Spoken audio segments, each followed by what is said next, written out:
Est-ce que ce que je fais a une quelconque utilité? Voilà la question que doivent sûrement se poser tous les historiens, qui, mieux que personne, constatent de manière terrifiée que l'histoire, sur une très longue période, se répète ici, là et encore là-bas.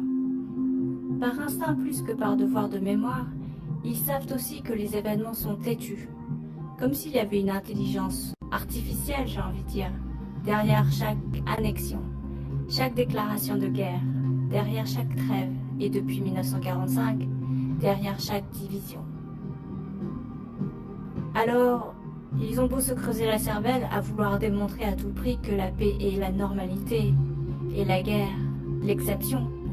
Mais l'histoire de l'humanité, peuplée de conflits, de disputailles pour des ressources, d'invasions et d'asservissement de peuples tout entiers, vient à l'évidence toujours semer le trouble dans leur esprit.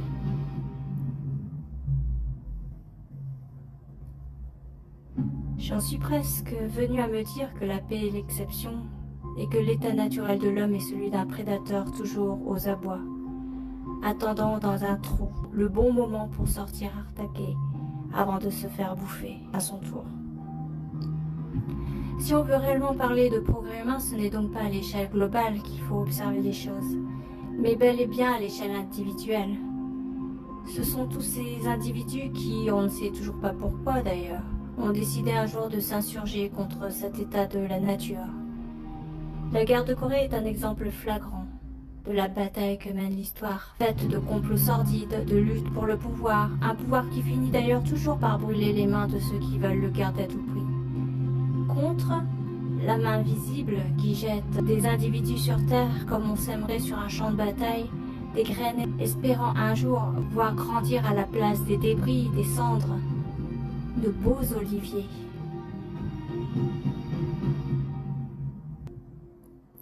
Le 25 juin 1950, à 15 h, à la demande formelle du représentant des États-Unis, M. Gross convoqua le Conseil de sécurité des Nations Unies, installé alors à Lake Success, afin de sanctionner l'invasion qui vient de se produire au sud du 38e parallèle. Rapidement, le Conseil de sécurité réunit une commission de plusieurs représentants pour décider des mesures à prendre en Corée.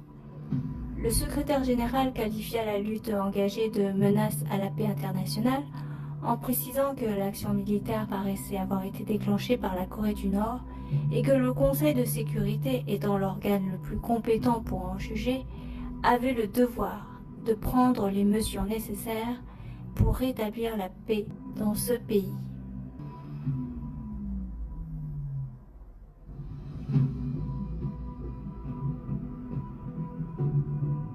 Je cite, « Cette attaque constituait une rupture de la paix et un acte d'agression qui portait atteinte au but essentiel de la Charte des Nations Unies et mettait ouvertement en péril son œuvre et son autorité. » Le Conseil de sécurité adopta par 9 voix contre 10, la Yougoslavie s'étant abstenue, une résolution américaine enjoignant aux Coréens du Nord de cesser le feu et d'évacuer la zone sud. Fin de citation. À l'issue de cette commission, les États-Unis sont finalement désignés pour diriger la contre-offensive et le général MacArthur prend la tête du commandement unifié qui regroupera des troupes de soldats volontaires provenant de pays de différentes parties du globe. Je cite, Dean Rusk, Sin Manri ainsi que la plupart des autres officiels fuyaient vers le sud et notre ambassadeur dut poursuivre le président jusque dans l'arrière-pays car je voulais l'avertir que les Américains pourraient se décider à intervenir et que nous avions besoin d'un soutien sur place. Fin de citation. Les Nations Unies suivirent par conséquent le raisonnement du président des États-Unis, Harry Truman, qui voyait dans l'invasion nord-coréenne une manœuvre russe afin de répandre plus aisément l'idéologie communiste au reste de toute l'Europe. La conspiration communiste à l'échelle globale était le fer de lance qui souderait à jamais les Américains aux Nations Unies pendant toute la durée de la guerre de Corée. Rusk. L'attaque coréenne faisait partie d'un plan d'ensemble de Joseph Staline qui comptait sur la démobilisation de l'Occident. Il donna indubitablement le feu vert à l'invasion de la Corée du Sud. Ce fut d'ailleurs là l'origine de la guerre froide. mais nous avions peur que cette affaire soit à l'origine de la Troisième Guerre mondiale si rien n'était fait pour y mettre un terme. » Fin de citation. Pendant que s'organisent les renforts sud-coréens réclamés par Washington, le commandement américain a envoyé en Corée une première armée composée de 400 hommes qui, selon des témoignages, n'étaient pas bien équipés comparés aux armées nord-coréennes. La première infanterie dirigée par le général Walter sera par la suite continuellement réapprovisionnée en hommes pour pallier les lourdes pertes enregistrées dès le début de la guerre. Les premiers soldats sud-coréens et américains se rendirent vite compte, complètement désarçonnés, de la supériorité des forces de tir de l'ennemi. Joe Langon, caporal. J'ai reçu mes munitions et tout de suite après, nous étions en formation avec pactage, casque, fusil et tout l'armement de combat. Nous avons sauté sur la plateforme d'un camion de 2 tonnes où un prêtre nous a rejoints et il nous a demandé « Y a-t-il des catholiques parmi vous ?» Et naturellement, je lui ai dit « Oui, moi ?» Il a dit « Bah, je vais vous bénir car je n'aurai peut-être pas l'occasion de vous revoir. » Je me suis dit « Bon Dieu, qu'est-ce qui nous arrive ?» On nous avait dit, encore une fois c'était des rumeurs, que dès que les Nord-Coréens nous verraient, nous, les Américains, ils nous tourneraient le dos et ils fuiraient sur le champ. Les Sud-Coréens avaient déjà été démoralisés, mais ils revenaient, mélangés aux réfugiés. Le temps était nuageux, pluvieux, tout était tranquille autour de nous. La première chose que j'ai vue, cela était un tank éloigné de 900 mètres environ. Et j'ai dit à un copain, voilà un char. Puis j'ai vu un autre char, suivi d'une dizaine d'autres, puis 20, puis 30, et ils n'arrêtaient pas d'arriver. Et tout d'un coup, notre artillerie a ouvert le feu. Nous avions 6 canons derrière les collines, et un des obus s'est écrasé directement sur l'un des chars. Le tank a d'abord quitté la route avant de revenir dessus. J'ai su alors que nous allions avoir une sacrée bataille sur le dos ce jour-là. Il y a eu beaucoup de victimes pendant cette journée. Cela a été un véritable bain de sang. Karl Bernard, lieutenant. Le T-34 était très certainement le deuxième meilleur tank de la Seconde Guerre mondiale et c'était toujours un excellent char tandis que le 2-36 était certainement le pire armement anti-char de la Seconde Guerre. Et il ne s'était pas amélioré avec le temps. Je me souviens de 3 lieutenants qui tirèrent au moins à 20 reprises en direction des chars qui passaient sur la route d'Ozanne, et cela sans le moindre succès. Une compagnie de fusiliers perdit 80 hommes, sur 160 c'est beaucoup. Bilko, soldat. Presque toutes nos armées étaient de la Seconde Guerre mondiale et la moitié des grenades et obus de mortier ne fonctionnaient plus. Ainsi on poussait au combat des gens qui n'étaient pas équipés. C'était presque de l'assassinat. On se faisait descendre pour rien. Il y avait là tout un groupe blessé qu'on ne pouvait pas secourir, et il y avait 2 prêtres, un catholique et l'autre protestant. Ils allaient tirer au sort pour savoir lequel demeurerait auprès des blessés. Nous sommes descendus de la colline pour nous retrouver dans un champ de riz, et nous avons eu des pertes considérables dans ce champ, car nous étions en terrain découvert.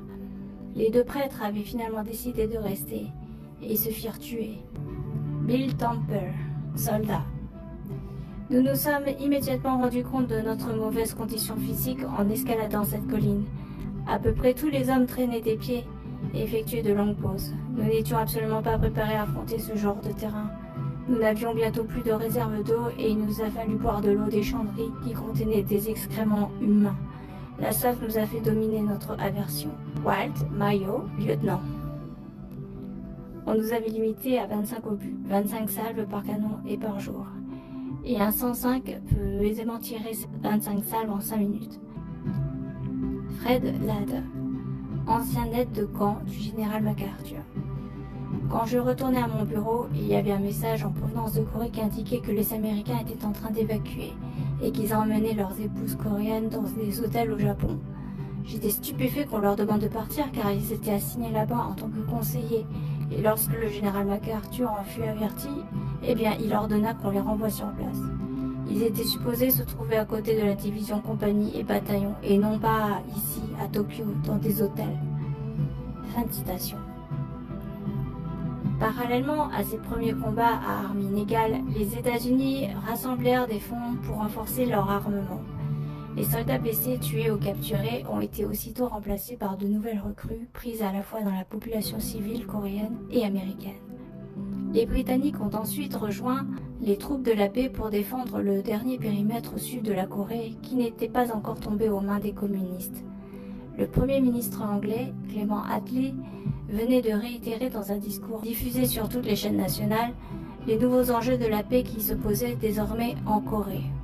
Ces interventions plongent l'Angleterre dans une guerre à distance que n'importe qui pouvait suivre au jour le jour. Je cite Robert Taplett, colonel. Vous vous trouvez encore en mer, mais vous pouviez déjà sentir la Corée à cause des engrais qu'ils utilisent. Ce sont des engrais humains, et nous ne nous rendions pas compte que nous allions respirer des siècles et des siècles de vieux engrais humains une fois sur place. Dès notre arrivée en Corée, dès la fin de l'après-midi, tout était sans dessus-dessous, précipité, afin que tout le monde quitte le navire au plus vite. L'atmosphère qui régnait à Busan était l'incertitude, le désespoir. C'était une petite ville, je crois que la population ne dépassait pas 250 000 habitants et il devait bien y avoir un minimum d'1 million de réfugiés. Fin de citation. La région sud-est de la Corée était désignée comme un point stratégique pour les forces du commandement unifié du fait qu'elle abritait Busan, une ville portuaire importante qui devint par la suite à la fois le principal lieu de refuge pour les populations en fuite et un lieu de transit où étaient acheminés le ravitaillement et le matériel de guerre, ainsi que les secours humanitaires et le personnel sanitaire. La Corée du Nord, qui disposait également de nombreux ports donnant accès à la mer, fut affaiblie par un blocus maritime américain, empêchant ainsi l'armée nord-coréenne d'être approvisionnée par la voie des mers. Parallèlement à l'appui des Anglais en Corée, d'autres troupes onusiennes vont prendre place progressivement dans le décor de la guerre. Au total, 17 pays participeront à la grande reconquête de la zone sud au nom de la paix.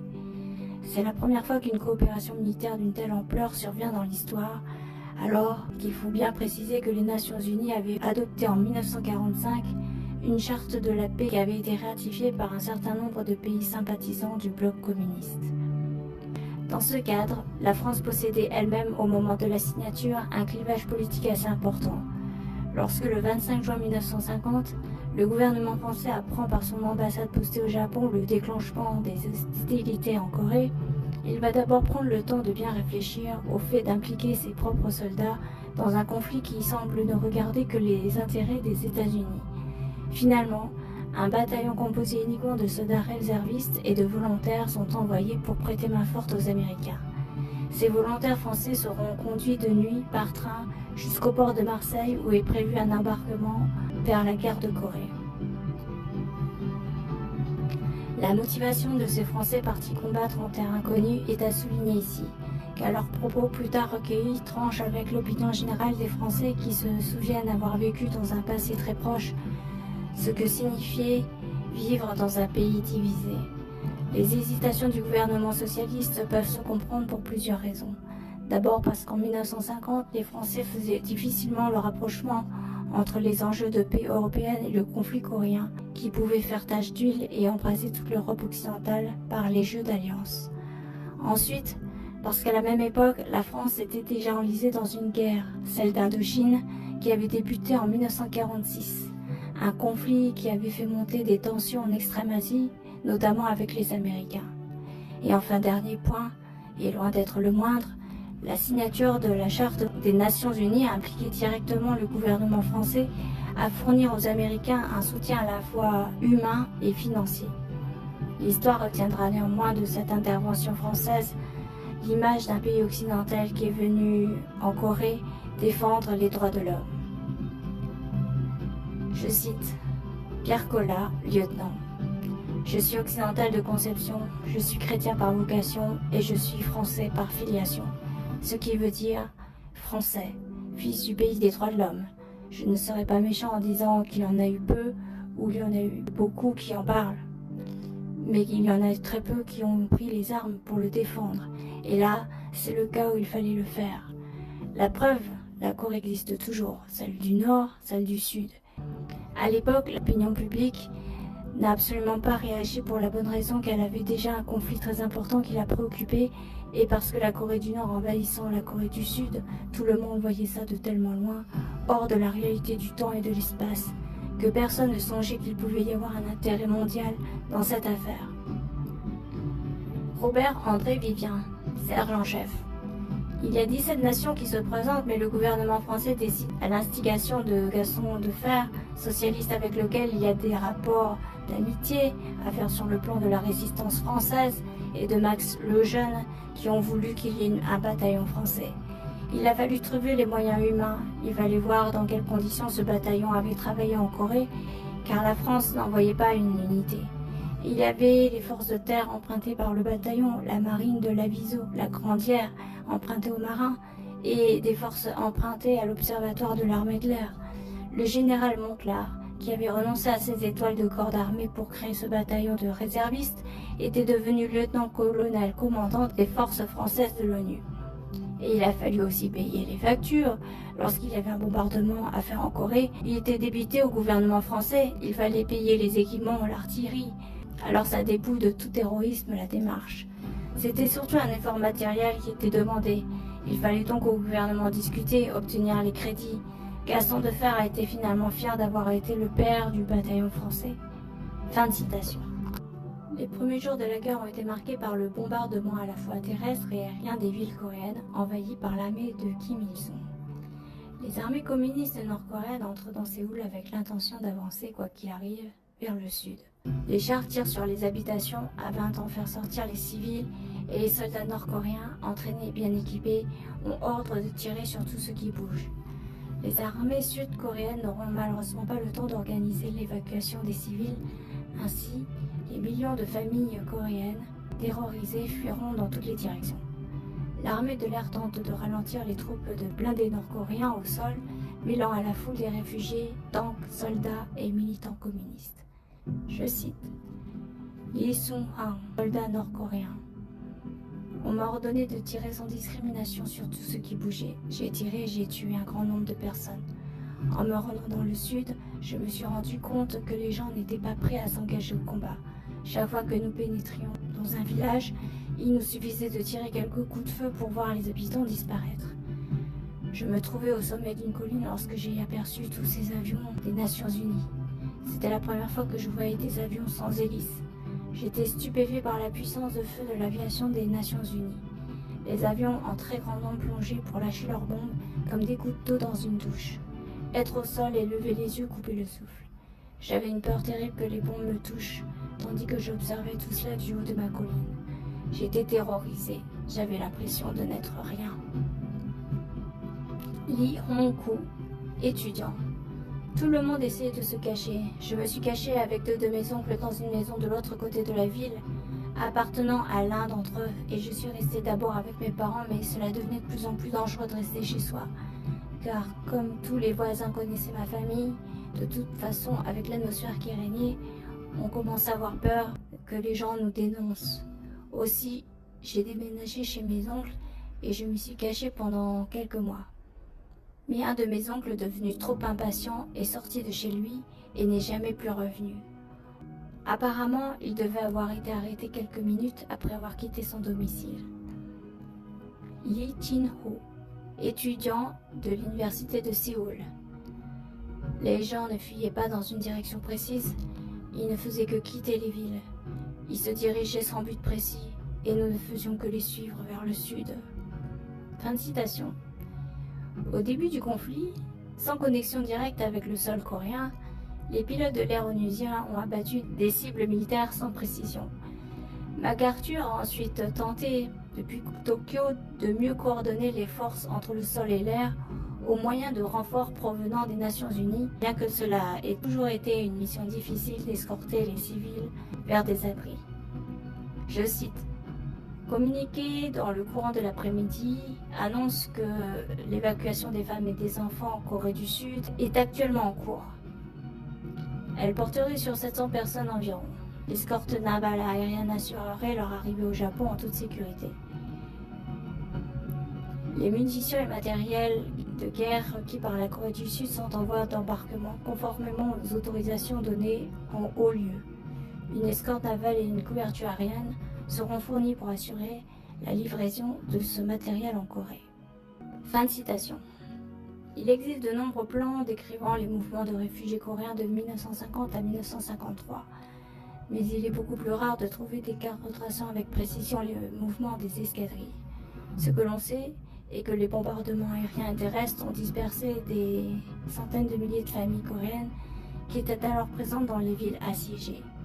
Ce fait se retrouve a fortiori dans les récits relatés par les sorts de la congrégation de Saint-Paul de Chartres, qui résidait pour une grande partie à Séoul au moment du déclenchement des hostilités.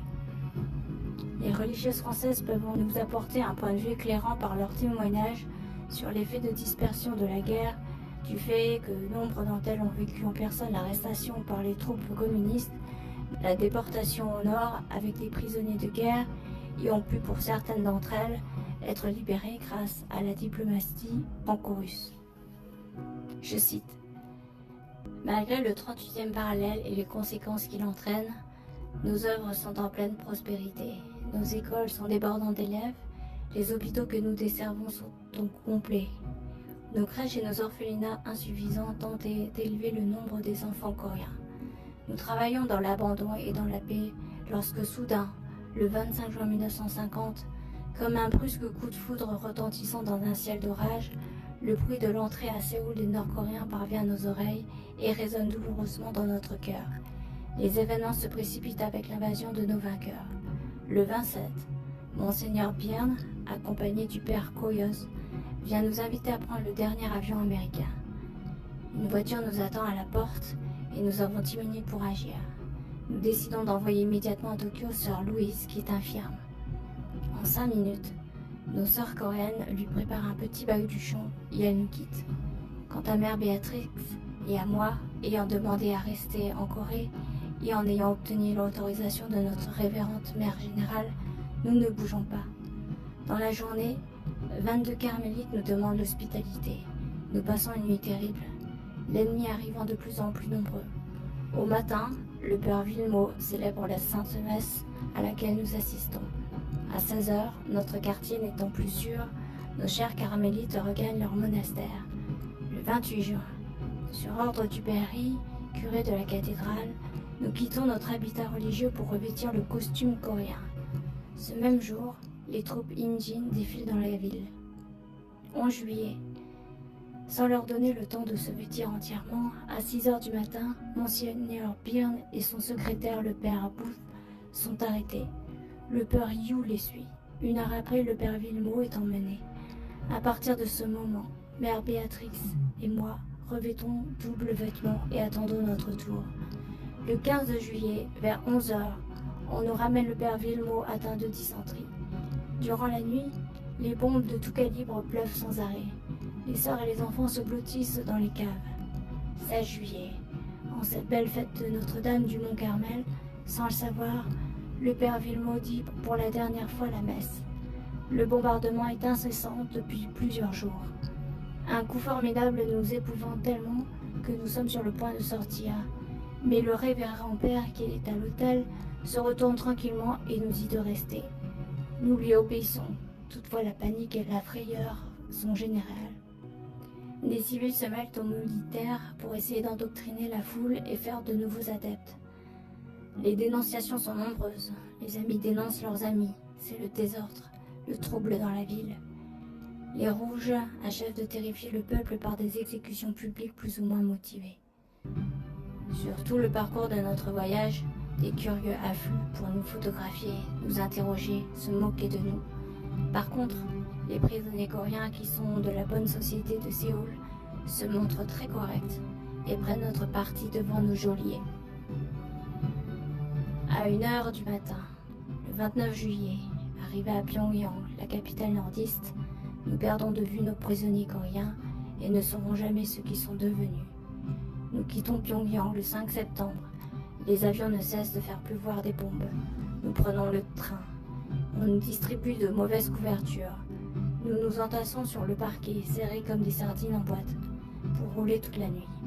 Et nous voyageons ainsi jusqu'au 11, passant la journée chez quelques paysans réquisitionnés. C'est ce jour-là que j'aperçois pour la première fois des prisonniers américains. 11 septembre.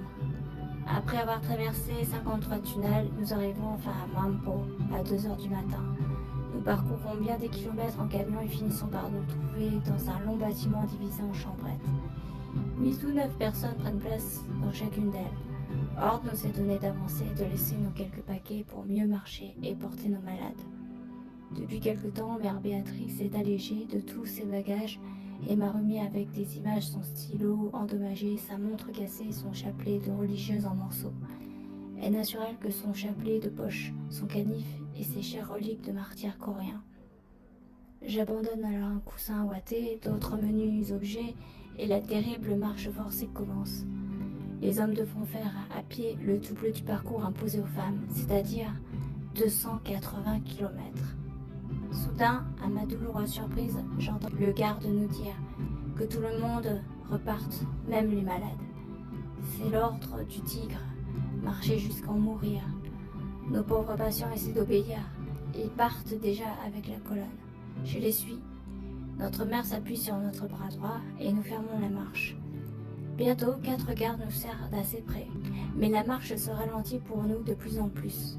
Depuis longtemps, la colonne a disparu de nos regards. Nous restons seuls, avec les gardes sur cette route en zigzag que nous nommons la route de la mort.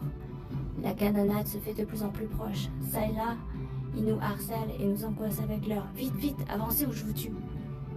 Je ne puis marcher, répondit timidement notre mère. « Tuez-moi si vous le voulez, mais je ne peux plus avancer. » Elle répète faiblement son invocation favorite. « Marie, Mère de Dieu, Mère douce et clémente, contre nos ennemis défendez-nous. À l'heure de la mort, recevez-nous. » Hélas, ces gardes sans cœur me somment de partir et de la laisser. Je suis dans une inquiétude mortelle. Le 5 janvier, dans la nuit, les femmes sont autorisées à faire le reste du trajet en camion et arrivent à destination le 6, tandis que les hommes doivent finir toute l'étape à pied. Quand le 9 novembre je les verrai apparaître, Monseigneur Bierne me dira « Ma petite sœur, le 3 novembre, c'était bien pour vous la montée du calvaire. Votre mère Béatrix est au ciel, ne l'attendez plus ici-bas. Ces faits se sont passés le 3 novembre, au pays du matin calme, par une journée plus calme encore, ni pluie ni soleil. Un premier vendredi du mois, dévotion particulièrement chère à mère Béatrix, entre Nancy et Paltang, sur cette route solitaire au tournant brusque, au moins 12, à l'aspect sauvage avec ses rochers monstrueux à gauche, ses ravins à droite, précipice toujours prêt à engloutir les victimes qui y roulent ou qu'on jette. Le 3, Monsieur Jox, ambassadeur de France à Moscou, décide de louer un avion soviétique pour nous mener à Berlin. Cette fois, ça y est, nous partons. À l'arrivée dans la capitale de l'Allemagne, un autobus nous conduit de suite à l'aérodrome de Tegel, en zone française. Dès la descente du car, le général nous reçoit au nom de la France. Des gerbes de fleurs nous sont offertes. Photographes, journalistes sont là aussi. Et bien entendu, nous questionnent. Depuis 3 ans que nous sommes coupés de toute relation avec le monde extérieur, cette brusque irruption au milieu de la foule nous est une fatigue en même temps qu'une joie. Un splendide repas nous est servi dans une salle toute fleurie. Le champagne de la libération n'est pas oublié. Chacun en accepte pour porter un toast à la patrie et à la liberté recouvrée. Fin de citation. Rappelons que ces précieux témoignages sont à replacer dans le cadre du sujet qui nous intéresse, c'est-à-dire la protection de l'enfance en temps de guerre. Que sont devenus les enfants coréens qui étaient présents au sein de tous les établissements chrétiens, catholiques et protestants? Les civils étrangers ont pu être évacués hors des frontières, vers la France par exemple, comme c'est le cas de certaines sœurs des missions catholiques, tandis que d'autres civils, les femmes, les enfants coréens, vont rester bloqués à l'intérieur des terres. Dans un prochain épisode, nous tenterons de comprendre comment s'est opérée la métamorphose des institutions chrétiennes présentes alors sur le sol coréen pendant la guerre pour mieux secourir les enfants orphelins, non plus victimes du confucianisme ni de la colonisation japonaise, mais de la dispersion des familles par les bombardements aériens.